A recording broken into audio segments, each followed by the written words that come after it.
Uriah, another. Oh, okay. How in the world you always get the first question? I mean, Did y'all sign something with him? I've got stuff on all of them, every last one of them. They know I'll go to the police with it too. I've been doing this for 15 years. I got to get something. Well, you're right. Talk about it, man. Main event. I mean, again, is it still like special, like a big thing for you, or it's just like, yeah, this is just my career at this point?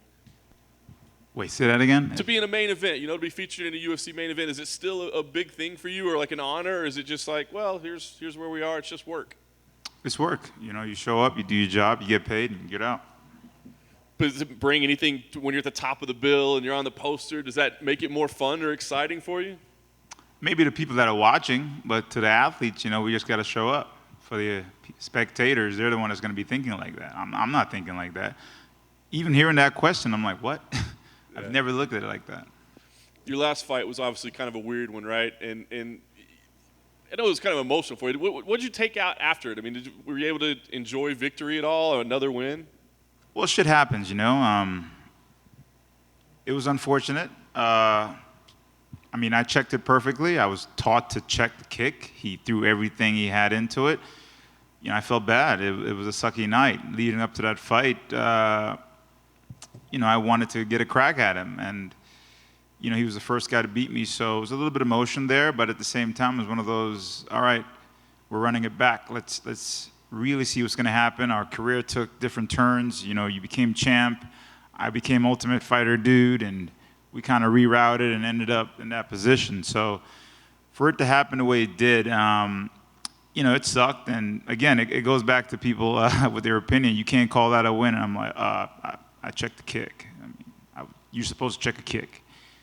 But it is what it is. Is it hard for you, I almost hate to ask this, but to see that kind of thing happen? You guys know what can happen when you go in there. You know what you're signing up for, right? But to see it happen, does that play in your mind at all the next time you go out? Not really. Again, it goes back to people that are watching. They're the one that's like, oh my God. But this is the fight world, man. This is what we're bred for. All these athletes, who broke their arm and kept going, I broken my toe, I kept going, I broke my arm. I think Jacare broke his arm at the end. He was laughing. This is what we do. If you're on the outside just watching, yeah, you're going to be asking questions like that. But I encourage people to try to train or at least get in depth like that so they can really understand it. And I'm almost sure people are going to start asking the right questions if they start to train. This win streak that you're on, I know it's been kind of weird when it's been the last one, all that, but it's the longest UFC win streak you've had. Can you point to anything in particular, like why you're getting the results right now? It's just focus. I'm focused. For a while I've been gym hopping, and I guess since I left The Ultimate Fighter, I was trying to find my place. I grew up in this gym back in New York, and it's mainly what I knew for that time frame. And afterwards, I went to different gyms. I trained in Portland, Oregon one time. I was just trying to find my home. And I think the last place I was with Kelvin back in King's MMA. And, Rafael is one of the greatest. I had no beef and no nothing. He always welcomed me. Even when I was in California, he's like, yeah, come train. But a part of me felt like I didn't have a home, and I spoke to Kelvin about it, and he said, yeah, man, I remember traveling so much, and I felt like I needed that home. So after taking the chance to go to Dallas and, train at Fortis, sat down with, Safe, and, I remember we were in Sweden in the middle of nowhere on the ground, and he's telling me, yeah, you should fight this dude. And I'm like, he's my friend. And he just kind of broke stuff down, and, it was good camaraderie. And just like dancing, you're going to step on each other's toes, but eventually you find each other's rhythm. And that's what we found. We found each other's rhythm. The support system there, I'm in love with. With the training environment at Fortis, we're a strong team. The communication between the coaches, and that brought structure. And I'm very good when it comes to structure. When I have structure, I'm balanced. And I felt like I was out of structure. I was all over the place. But the martial arts mentality of me, I didn't quit, because that's something we were taught at younger in my age, to not quit. I didn't know how to quit, so I still try to find my place. And maybe people say, hey, you found it later. I heard someone said age is a factor. I'm like, okay, I feel like Benjamin Button. I don't know what you're talking about. But, it's the mindset. It's all about the mindset. Fantastic. So this is a big fight. What do you think about the matchup when they presented it to you? I mean, what appealed to you about this fight? I mean, I've been trying to get a crack at the top 5, but there's politics in this sport. It is what it is, but I show up. I don't remember ever calling out of a sick day. The last time I should have called out, I collapsed. I'm the guy that says, I'll fight with a broken arm, with a missing leg, because that's a warrior's mentality. We're supposed to show up. There's no sick days. But I think most of the people were booked, and he might have been the only ones left. I mean, on paper, it didn't really make sense because he's ranked behind me, but it's business, man. It's business. You guys have some history together. I mean, does that factor in at all? Did you guys cross paths much? We used to train back in the day, whether it was at King's or Extreme Couture. But it was always a fight. With Sean, it was always a fight. Like, bro, we're here to spar. And, yeah, I just remember those wild times, and I'm like, I can't train with this dude. But every time he would see me, he's like, hey, man, let's get some sparring. And I'm like, yeah, it's not happening, bro. But, he took his route, I took mine, and I guess, a couple of days we get to see where we're at. Nice. And last thing for me, I guess, like you said, there's politics and there's all those things. But do you feel like you deserve something? Is there like a name or a rank or like what you deserve if you win here? Because as you said, you're the one kind of putting your rep on the line in this one. Absolutely. I am looking forward to the champ, man. I got nothing bad to say. I'm not here to start any BS. I know the media twist my words. Like one time I said, yeah, man, I'll fight that fucker. And they were like, Uriah Hall said he'll fight this fucker. I'm like, yeah, but I didn't mean it like that. It was like, I'll fight this guy. That's how we talk in New York. But whatever. But I'm excited because, he came on the platform and, he's an exciting style. I think my style is perfectly matched up for his. But, you got to play the game. There's a few dudes ahead of me.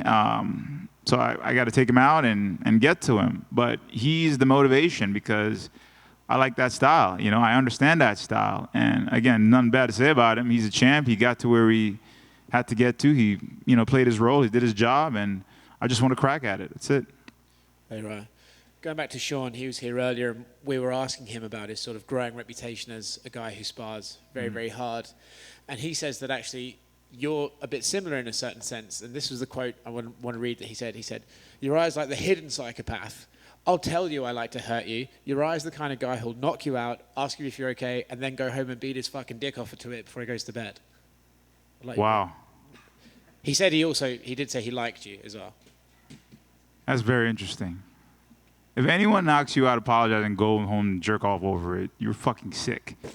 That's the weirdest shit. But that's Sean. He says weird shit that makes no fucking sense. Like, what the fuck are you talking? What planet are you on? But you know what? That's him. That's his style. People love it. It translates to his awkward style, and it makes him like, what's going on here? And, key factors is to stay calm and stay composed and do what you need to do to finish a guy like that. But, yeah, I don't know what the hell he's talking about. I mean, when someone hits you hard, my natural reaction is to hit him back hard. If they hit me hard, I'm like, bang, you good? And they hit me hard again, I'm like, bang, you sure you good? That's how it works. So some people don't understand their power. I can say Sean has cracked me a bunch of times. I'm like, all right, motherfucker, this is what we're doing? No problem. And that's my retaliation. That's it. I mean, he was having fun up here. He was always saying that the kids today are pussies and we need tougher wars and stuff like that. I don't know about that, bro. But I want longevity. I don't know about that. I want my brain. I want to speak properly. You were saying how he sort of says weird stuff and that's his style. We've seen him in the Apex start talking crazy to their opponents and stuff. If he starts doing that to you on fight night, do you think you have to make sure that you stay composed, or do you mind getting into that sort of back and forth with him and slugging it out? I mean, I could talk shit too. I just choose not to. But if that's what he needs to do to win, then go for it, bro. It's cool. He says stylistically this fight reminds him of Bisping versus Anderson, where Bisping had to come forward and sort of jab, and sort of keep Anderson on the back foot. Is that right? I don't know about that. I don't know about that. Fair enough. Thank you. Hey, Uriah. Going back to your last fight one more time, I guess when did it hit you and I guess like remind you that Chris Weidman broke his leg the same way that Anderson Silva did, and you beat them back to back. I mean, like, did it hit you like in the octagon, or was it back in the locker room? Did it hit me that I broke his leg? No, that both of them broke the leg.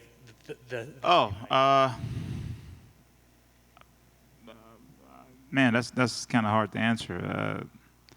I don't know. It's weird because we're all kind of play a circle with each other. It's weird, but yeah, it kind of sucked. You know, the funny thing is, when we were backstage before we were going to weigh in, and I was behind him, and I'm looking at him, I'm like, man, he doesn't look as big as he usually is. And I was like, his legs are really skinny. I'm sure if I kick the shit out of him, I could break his leg. I remember saying that to myself. Because I'm looking at him, I'm like, all right, what's the weak spot? He's strong at wrestling. He's got good arms. His legs are skinny to normal. I should probably kick him. I thought of that, but yeah, shit happens. I saw that you posted, when the UFC posted your Adam Salad knockout, you said, let's do another one, or let's do a new knockout. Yes, please. Jesus fuck. Yo, can we post a video? I've never posted that video in my life. Ever. I mean, I get it. I'm the one-trick pony with that kick. I did something else with Gegard. I think that quick kick is cooler. Can we get some other fucking videos up there, UFC? Come on, man. That's it? That's all you got? I mean, do you get tired of seeing it? Yeah. I get tired of seeing it. Because it's like, that's it? All right, what else does this dude do, you know? It's cool, though, you know? I mean, I was telling someone a joke the other day, like, man, I could save a 25 passengers from a burning plane and catch a baby in midair and land in a parachute, and they'd be like, yeah, that's cool, but that kick you did, you know? It's like, they don't even care about all that stuff. So what's the nickname? One Trick Pony? Whatever. Let's get something new, man. Let's get some other cool shit. Or maybe I got to do some other cool shit. I mean, you've kind of named yourself the Ultimate Fighter guy and the One Trick Pony. I mean. Yeah, that was a young time. I'm getting old. And then just for, how was your training camp this time at Fortis? Is this your second or your third at Fortis? Fight? Fight, yeah. Was it 3? 3? I think 3. It's been good, man. Listen, since the pandemic hit, I think right after Antonio Carlos Jr., we stayed in camp. You know, I have some great people, man. My strength and conditioning coach just, you know, he's always trying to twist and turn things to make me better. And when I stay away a little bit too long, you know, like I got to catch up. So one of the key things we're trying to do is stay consistent. And after each fight, you know, I might take a break, but I'm always in the gym. I'm the last one to leave the gym. You know, I'll hit the bag after everyone left and stuff, because my old mentality is, you know, what do I have when I got nothing left? You know, where's that heart come in? And I just keep that mindset. But training camp is good, but you're constantly in training camp, you know? I think Bisping said it. You're constantly training. You're professional. This is my role. You know, I'm supposed to stay ready just in case someone gets hurt. I'm on deck. And, I mean, how does it feel to, you know, you said you were Jim Roman, right? You were going from gym to gym to being the team captain. Oh, yeah. Well, I've never been captain before. It's a cool thing, man. I think the situation that had happened where I stepped up to the plate made my coach recognize that, you know, I play a big part, and he wanted to give me that role. He saw the responsibility that I took, and I just took it because I didn't really think about me. I thought about this person. I thought about this person's career, and I wanted to help. So. Finally, the barcode on your chest, what does that mean? It's my mother's birthday. She told me never to get a tattoo. I'm like, all right. Plus, I don't think a tattoo would look good on me. I'm way too dark. Unless you have like that really white tattoo. I'll get that if I can. But anyways, she told me never get a tattoo. And when I was in England, my dumbass friend, he was like, come on, mate, stop being a pussy. You need to get a tattoo. All right, I guess I'll do it. I'm in England. YOLO. And then I got a tattoo. And I was like, shit, what am I going to get? My mom's going to kill me. Give me a barcode. And he was like, why? I said, just do it. And it was a scar I had on my chest, so they covered it with a barcode, and I said, put my mom's birthday on it. So my mom saw it. She was like, what the hell? I was like, Mom, relax. When you scan it, your birthday comes up. So she's probably going to see this video. I just thought of that. So that's the story behind the tattoo. Thank you. That's pretty good. It works, Mom. It works. That English accent was quite special. Right, that's Australian, yeah? That's I got a few. Just wanted to follow up on that. When you had that realization after the fight that, I thought kicking Chris in the leg would break his leg and it broke. Is that entire experience just the weirdest thing you've ever dealt with in your fighting career? No, I mean, I broke a teammate's leg like that. I broke my hand. I broke my toe, and I just kept going. It's like I adjust. When I broke my toe, I was like, okay, I have 3 more limbs. I'm good. You have to adjust. You know, if you're watching a kickboxer and a wrestler, I got to move. This guy's moving too much. Let me take away his legs. It's just adjusting. That's why I love the MMA because, it's a chess match in there. And like the Anderson fight, for example, it took me a while to watch that fight because of the commentary. I'm not going to get into that. But and my little brother was the one that said, no, you should watch it. And he made me realize the chess match and what was really going on besides the emotional part. Yeah, I didn't want to hurt Anderson because, I felt like he's like a dad. I was shutting his style down because I watched him so much and I knew everything about him, and it caused him to not throw. It caused him to kind of play this petty game, and then we were doing back and forth, and we were both waiting. It was such an interesting chess match. And, it took me a while to watch, and I was like, okay, I really appreciate that because I was like, oh, man, I didn't do much. You threw 11 punches. You started listening to the media and everybody. I was like, oh, yeah, I suck. I shouldn't have done that. But then when I rewatched it, I was like, shit, I did a good job. It was a chess match. But the only way to really understand that is being in there, When you're on the limelight watching, obviously, you're going to have your own opinion. Everybody wants to see a bloodbath. Fuck that. I'm trying to live. I'm okay with dying, but let me do it gracefully.